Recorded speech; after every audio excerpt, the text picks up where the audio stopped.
Eviona bwambirwa mushemo gwo kushongwa na bamwe abahinji n'abarisa abari bamemba baba bamushanga sako okutebekanitsibwa ekitongole okurwa mu ihanga lya Germany echa DSIK kikwatanise na Uganda Cooperative Savings and Credit Limited aho bashimisibwa kuhindura obuhinji business bitutari kugirebera kurya konka no kupuma omutindo omisharuro yabo rero batunja akatare kamwe ahabeyemwe komuringo gumwe gwo kwihaho ebintu ebyo kusera omuhinji ningasho murisa rero bakahika mu tawuni bakabijudisa ati omuntu wa burijo akagumanyigirwe nyuma obutwatandika ku empowering customers of course naja kushanga ngo production yaba nyingi kandi abantu abo kubyakira umwe nubaki abo ko abantu gwiro gwinji mbarra katari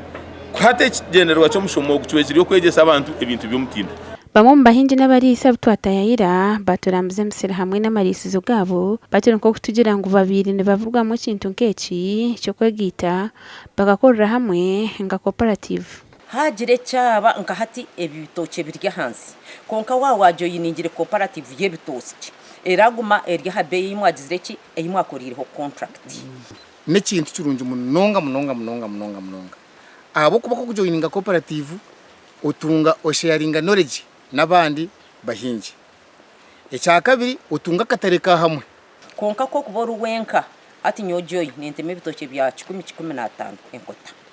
konka nanjo yiningire groups ntubantu ine ebitoke bukushika nkarukumi jere mugisha okurwa muringo mawo kiziba kagango shema nagira ngo waza kuva muhinji murunji otakagire mu cooperative hoine kubanza wakwatanitse na family yawe abantu bine za companies batakuinvolvinga mu bana babo bakazi babo kiretire echo cyakira kubisa embandama za companies ezo notekwa kubatamu abana babeno bamanya abakoza boyinemo omukazi namanya entasya namanya nenshohoza ahimura akorre rose family bene ekimanya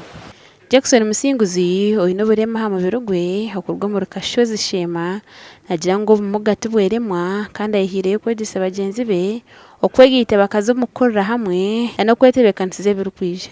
for example nkendwara hatendwara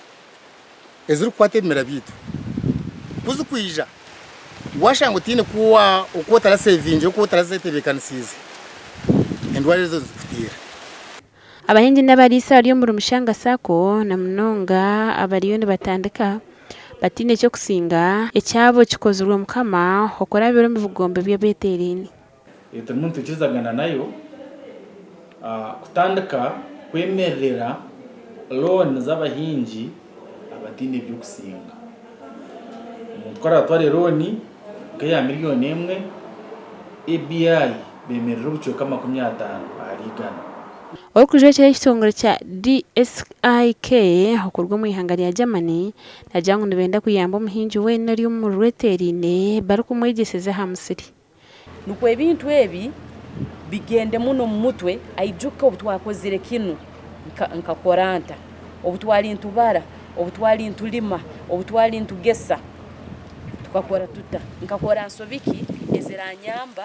wegeraho nukwetaligaruka kuzikora so tune support nayo ko Mastercard Foundation yese ntenche so nshaba members bitaba ku diringo byo kuhinga ngubije bazakire bagende baze kuri ubuhinjo bwabo